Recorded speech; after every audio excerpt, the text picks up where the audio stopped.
On the morning of December 26, 1996, the city of Boulder was still wrapped in post-Christmas quiet. Streets lay under a thin veil of winter mist. Holiday lights had not yet been taken down. America, at that moment, still believed this was one of the safest places to raise a child. Boulder was wealthy, educated, orderly. Violent crime was rare. It was not the kind of city where police officers expected to walk into a nightmare. And yet, inside a large home on 15th Street, something had already gone terribly wrong. The house belonged to the Ramsey family. The father, John Ramsey, was a successful businessman.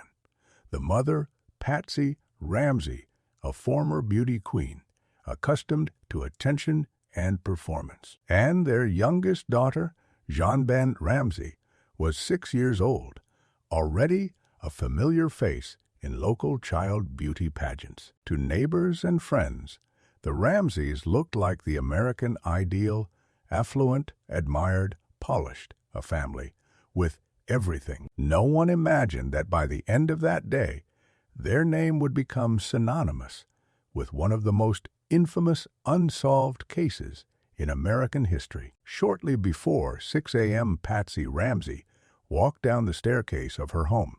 What she saw was not Christmas decorations or wrapped gifts left behind from the night before. On one of the steps lay a handwritten note. It was long, unusually long, and from its opening line, it claimed that her daughter had been kidnapped. Minutes later, Patsy dialed 911. Her voice was frantic, broken, uneven. She told the dispatcher that her daughter was gone. She said there was a ransom note. Police were sent immediately. For the Boulder Police Department, this was not an everyday call. A child kidnapping in a quiet neighborhood the day after Christmas, involving a wealthy family. This was rare territory. Officers arrived quickly and were ushered into the living room. The ransom note was presented as the central piece of evidence. From that moment on, the investigation took its first and most consequential turn. This was treated as a kidnapping. But to an experienced investigator, the ransom note itself was the first red flag. It was nearly 3 pages long. It was not written quickly. It did not simply demand money and instructions. It wandered, it threatened. It borrowed language that felt theatrical, almost cinematic. And it had been written using pen and paper from inside the Ramsey home. That alone was unusual. In real kidnapping cases, ransom notes tend to be brief and direct. The goal is speed. The offender wants to leave the scene as fast as possible. Sitting inside a victim's home long enough to write a multi-page letter is an unnecessary risk one professional criminals almost never take. Then there was the amount demanded, $118,000. That number was not random. It matched almost exactly the Christmas bonus John Ramsey had recently received from his company. Internal knowledge, the kind of detail an outsider would be unlikely to know. At that moment, if the note had been read as a behavioral clue rather than a literal message, it might have been recognized for what it appeared to be. Not a tool of extortion, but a piece of staging. But on that morning, no one asked those questions. Police focused on waiting for a phone call from the supposed kidnapper. They allowed the family to contact friends, neighbors, and a local minister. People came to the house to comfort the Ramseys. The home slowly filled with voices, movement, footsteps. The crime scene, if that is what it was not treated as sacred. In criminal investigation, there is one foundational rule. The scene never lies, but it can only speak if it is protected. Inside the Ramsey home, that rule collapsed almost immediately. There was no strict perimeter, no controlled access, no assumption that this house itself might hold the answers. Time passed, no ransom call came. As the hours stretched on, anxiety grew. Then police made a decision that would later be seen as catastrophic. John Ramsey was asked to search the house again to see if anything seemed out of place. He went to the basement. The basement was large and complex, with multiple rooms and narrow corridors poorly lit. In a small, windowless room often referred to as the wine cellar, John found his daughter's body. JonBenét had not been kidnapped. She had never left the house. John picked her up and carried her upstairs. As a father, the action was instinctive, human, understandable. As an evidentiary act, it was devastating. The body's original position was lost. The relationship between objects in the room was destroyed. Whatever story the basement might have told was silenced in that moment. From that point forward, the case was no longer about a missing child. It was a homicide, one that had occurred inside the very place that was supposed to be safest, and the questions began to surface. Why write such a long ransom note? Why use materials from inside the house? Why demand an amount so precisely tied to family finances? Why was there no clear evidence of forced entry? And why had the investigation allowed the scene to unravel before the truth was even understood? When detectives later reconstructed the timeline of that morning, they reached an unsettling conclusion. The case had not become impossible because evidence was lacking. It had become impossible because evidence was lost, trampled by confusion, emotion, and assumptions made too early.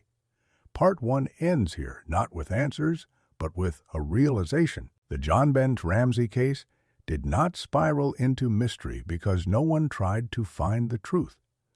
It spiraled because the truth was never properly protected. And by the time the morning of December 26 came to an end, justice had already begun slipping into the dark, where, decades later, it still remains. How the first 24 hours destroyed the truth by the time the body of JonBenét Ramsey was carried up from the basement on the afternoon of December 26, 1996. The case had already crossed a point of no return. Whatever chance existed to reconstruct the crime through physical evidence was slipping away minute by minute. From that moment forward, the house on 15th Street would no longer function as a witness.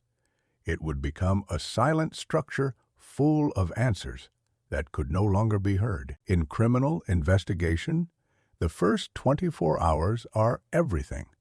They are the window in which evidence is freshest, memories are least contaminated, and offenders are most vulnerable to mistakes. But those hours only matter if investigators recognize what they are dealing with. In the Ramsey case, police believed they were responding to a kidnapping. They did not treat the house as a homicide scene. That single assumption shaped every decision that followed. From the earliest moments, the home was not secured as a crime scene. Friends, neighbors, and a local minister were allowed inside. They moved freely through rooms. They sat on couches. They leaned against countertops. They opened doors. They used bathrooms. Each of these actions, small, human, well-intended, carried consequences. Fibers were transferred. Footprints overlapped. Latent fingerprints were smudged or erased. In a homicide investigation, such contamination can be fatal. One of the most critical failures was the lack of immediate separation and individual interviewing of the family members. In serious cases, investigators isolate witnesses and potential suspects as quickly as possible, not to accuse, but to preserve unfiltered memory. Initial statements, raw, emotional, inconsistent, often contain truths that disappear once people have time to talk to each other, consult lawyers, or rehearse narratives. That did not happen here. The Ramseys remained together. They spoke with friends. They shared information before police could formally document it. By the time in-depth interviews occurred, the accounts had already passed through layers of discussion, reflection, and legal awareness. Whatever spontaneous details existed in those first hours were gone. The physical layout of the house compounded the problem. The Ramsey home was large, multi-level, and confusing even to trained investigators.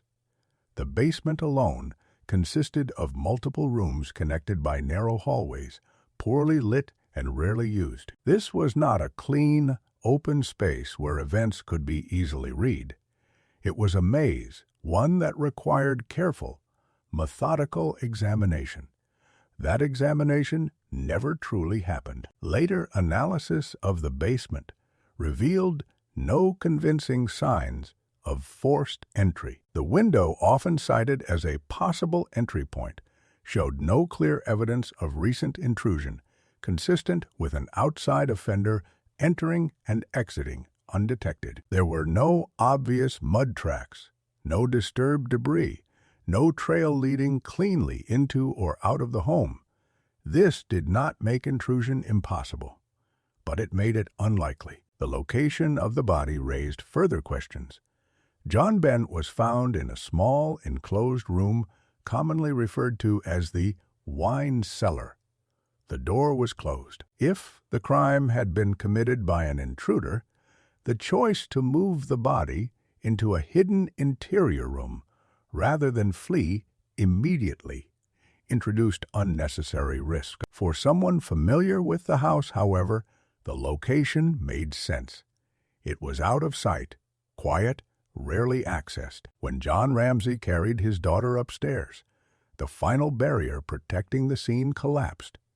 In homicide investigations, bodies are not moved unless absolutely necessary to preserve life. Their position, orientation, and surroundings provide crucial information about timing, sequence, and behavior. Once that information is lost, it cannot be recovered. The body was placed on the floor. A blanket was laid over it. People stood nearby. Movement continued around the space. By the time forensic teams began their work, the original configuration of the scene existed only in memory. And memory is unreliable. Throughout the day, pressure mounted. Media arrived quickly. Cameras appeared outside the house. Reporters demanded updates. Boulder police, accustomed to handling minor crimes in a quiet city, suddenly found themselves under national scrutiny. Every decision was now visible. Every mistake magnified. That pressure produced hesitation. Instead of aggressively narrowing the investigative focus, officers proceeded cautiously, mindful of optics, fearful of missteps. In doing so, they sacrificed momentum. Basic questions: who last saw JonBenét alive? Who slept where? Who woke when? Were not resolved with the urgency they demanded. As time passed, answers became less precise, shaped by shock, grief, and self-protection. When investigators later reviewed the case, a troubling pattern emerged. There was no single catastrophic error. There was a cascade. Each decision understandable in isolation, combined to erase clarity, the failure to secure the scene, the failure to isolate witnesses, the failure to treat the house as a potential murder site from the start. By nightfall on December 26, the opportunity to let the house speak had vanished. What remained were fragments, partial fingerprints, without context, fibers without origin, timelines without anchors. The investigation would continue for years, but it would do so without its most powerful tool. The crime scene, the one thing that never lies, had been rendered mute. When the body contradicts every narrative, when the noise of December 26 finally subsided, after the cameras, the confusion, the irreversible disruption of the scene, there was only one witness left that could not be coached, protected, or spun. The body of JonBenét Ramsey In homicide investigations, forensic pathology often becomes the last reliable voice. It does not speculate. It does not respond to pressure. It speaks in injuries, timing, and physiology. And in this case, what it revealed quietly dismantled the story the public had been told from the very beginning. The autopsy established one critical fact immediately. JonBenét did not die instantly. She had suffered a severe blow to the head, resulting in a significant skull fracture. The force was substantial enough to cause catastrophic brain injury, but there was little external bleeding. This detail mattered. It indicated that the blow occurred while her heart was still beating, but it did not kill her on impact.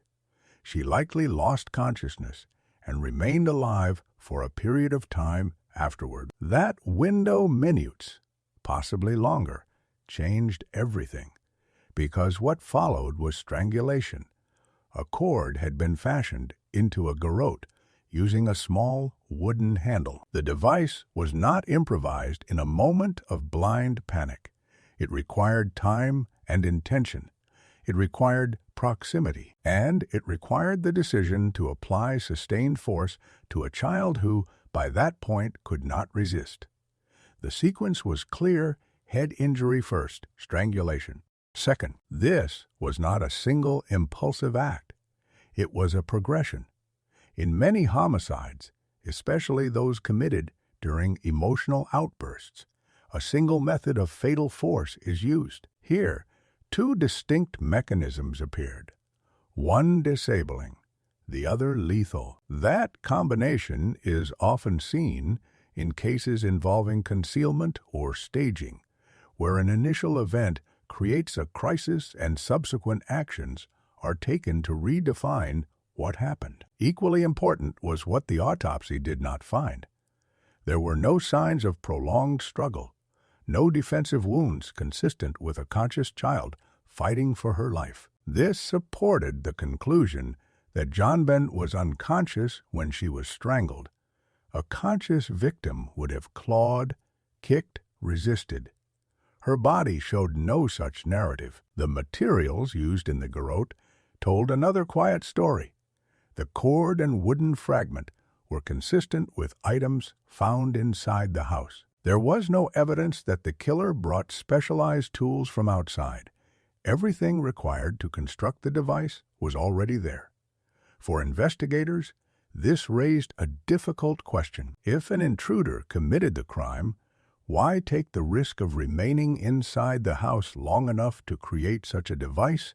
Why not flee immediately after the head injury? Why escalate rather than escape? The autopsy also failed to support the idea that JonBenét had been taken out of the home and returned. There was no forensic indication that her body had been exposed to a different environment. No debris, no fibers, no signs of transport. All available evidence pointed to one location: the house itself. Time became the most disturbing element. Based on forensic findings, there may have been a significant delay between the initial blow and the fatal strangulation. That delay implied opportunity, time to think, to panic, to rationalize, to choose. This was not the timeline of a stranger operating under constant fear of discovery. It was the timeline of someone who believed they could control the situation. The autopsy reframed the ransom note as well. If JonBenét had already been fatally injured or believed to be beyond help, then the note was not a demand. It was a narrative, a constructed explanation meant to redirect attention away from the house, away from the people inside it, and toward an invisible enemy outside. In that context, the length of the note made sense. Its theatrical tone made sense. Its unnecessary details made sense. It was not written to extract money efficiently. It was written to persuade. Over the years, multiple independent forensic experts reviewed the findings. They disagreed on minor details, but they converged on one central conclusion. The physical evidence did not support a spontaneous kidnapping gone wrong. It supported a sequence of events that unfolded inside the home, involving time, familiarity, and decision-making after the fact. The body was not accusing anyone by name. Forensics rarely do, but it was rejecting a story. And once that story collapsed, the investigation entered its most volatile phase. Because when evidence contradicts narrative, something has to give. Either the science is questioned, or the people telling the story are. When the truth became a battleground, by the time forensic findings began to circulate beyond the walls of the investigation, the case of JonBenét Ramsey entered its most volatile phase. The crime itself no longer stood alone. It was now competing with interpretations, loyalties, reputations, and public emotion. Evidence was no longer evaluated in isolation. It was filtered through headlines, talk shows, and televised debate. What followed was not simply an investigation, but a war over narrative control. Three dominant theories emerged, each offering a different explanation, and each shaping public opinion in powerful, lasting ways. The first was the intruder theory. This was the version most strongly advanced by the Ramsey family.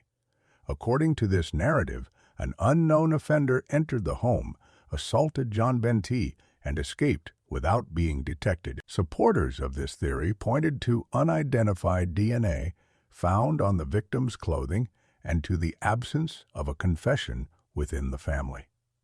For the public, DNA carried an almost mythic authority. It symbolized certainty, objectivity, modern justice, but investigators understood something the public often did not. DNA does not speak on its own. It requires context. The samples in this case were partial and limited. They could not reliably establish when the DNA was deposited or how. It could have come from manufacturing, handling, or incidental contact long before the crime. Without a clear link to the act itself, DNA alone could not carry the weight placed upon it. The second theory focused on JonBenét's brother Burke.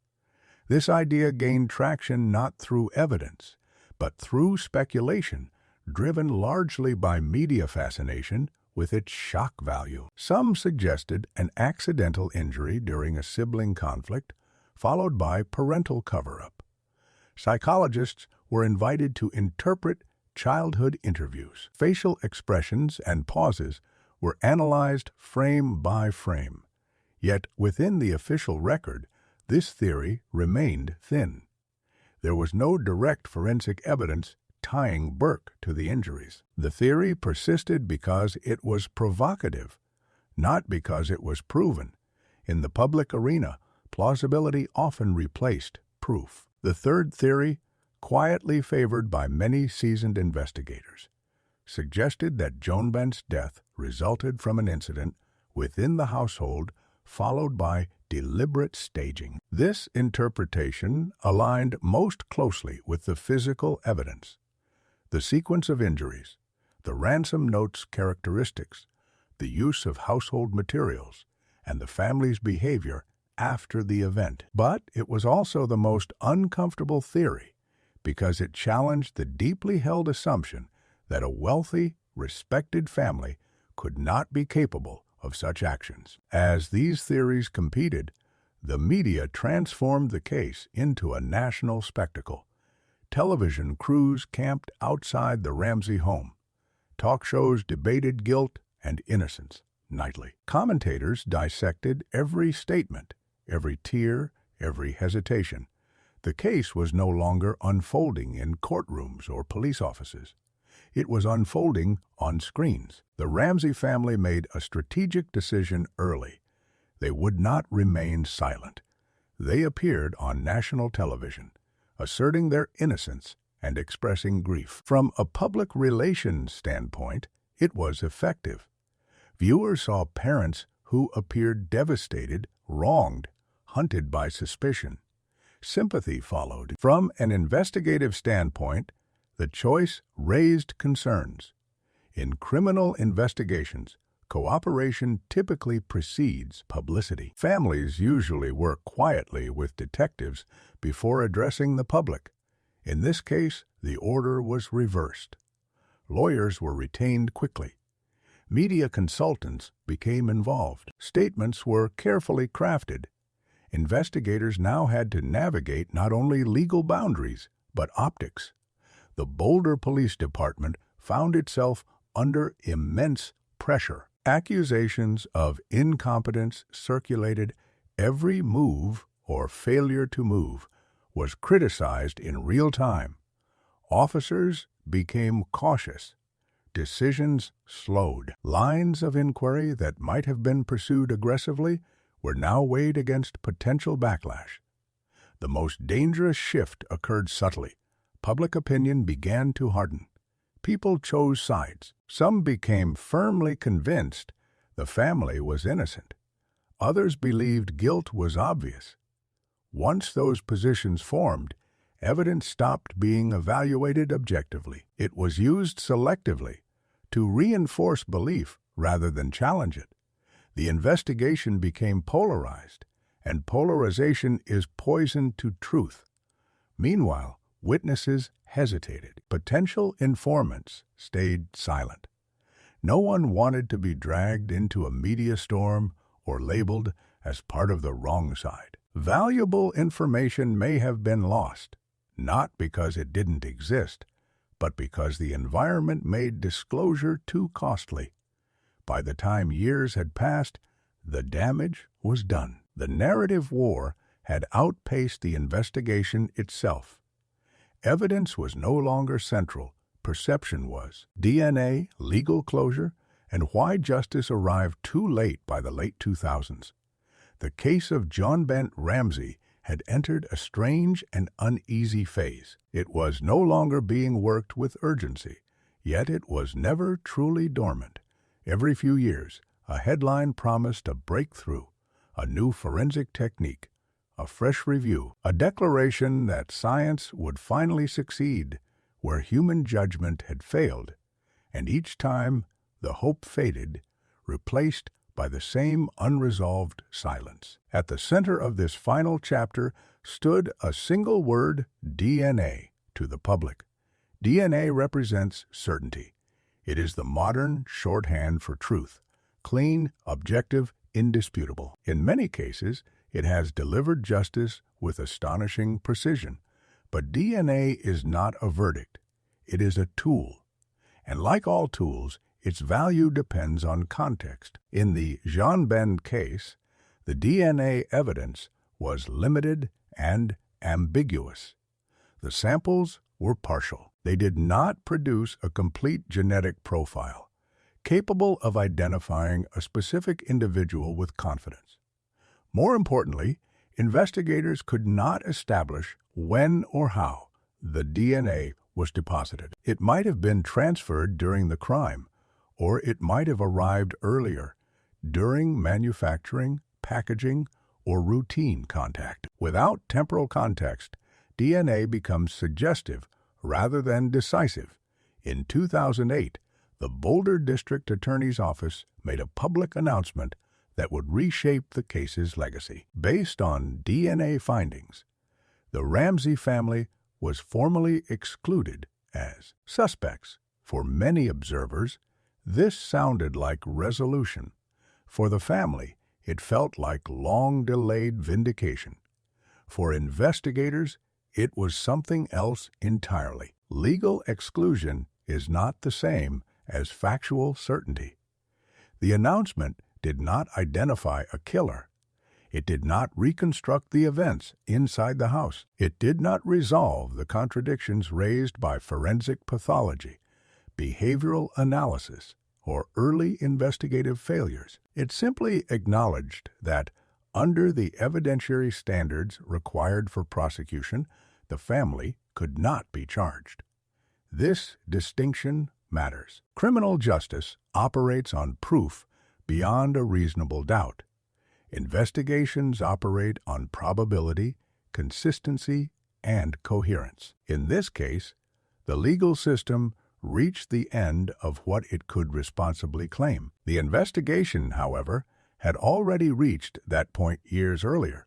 When the scene was compromised, witnesses were not isolated, and early assumptions went unchallenged. As time passed, the case cooled. Detectives retired, witnesses aged, memories softened or disappeared altogether. Each passing year reduced the likelihood that a new definitive piece of evidence would emerge. Not because the truth no longer existed, but because the paths to reach it had been eroded. Cold cases do not fade because they are forgotten. They fade because time dismantles the conditions necessary for resolution. The JonBenét Ramsey case became a permanent fixture in criminal justice education, not as an example of investigative success, but as a cautionary tale. It is studied to illustrate how early missteps can reverberate for decades, how media attention can distort priorities, how the need to appear compassionate can conflict with the need to be methodical, and how a single incorrect assumption made in the first hours can quietly dictate everything that follows. In hindsight, the most haunting question is not who killed JonBenét Ramsey. It is whether the system ever gave itself a real chance to find out. If the house had been sealed immediately, if interviews had been conducted separately and promptly, if the ransom note had been treated as behavioral evidence rather than literal instruction, if the investigation had been shielded from public spectacle, would the outcome have been different? No one can answer that with certainty, but many experienced investigators agree on one point: the probability of resolution would have been far higher. Today, the case remains officially open, yet functionally frozen. It exists in a liminal space between legal closure and unresolved truth. There is no trial to revisit, no confession to analyze, only a record fragmented, compromised, and endlessly debated. And there is the victim. JonBenét Ramsey did not choose to become a symbol.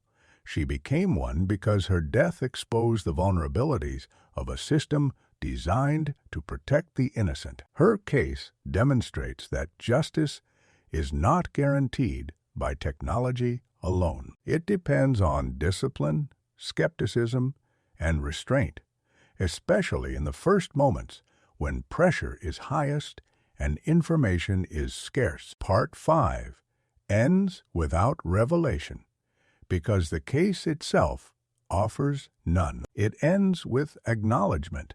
Some investigations do not fail because the truth is unknowable, but because it was allowed to slip away. The JonBenét Ramsey case will likely never be closed, not because answers do not exist, but because the opportunity to secure them passed quietly in the early hours of a winter morning before anyone realized what was at stake.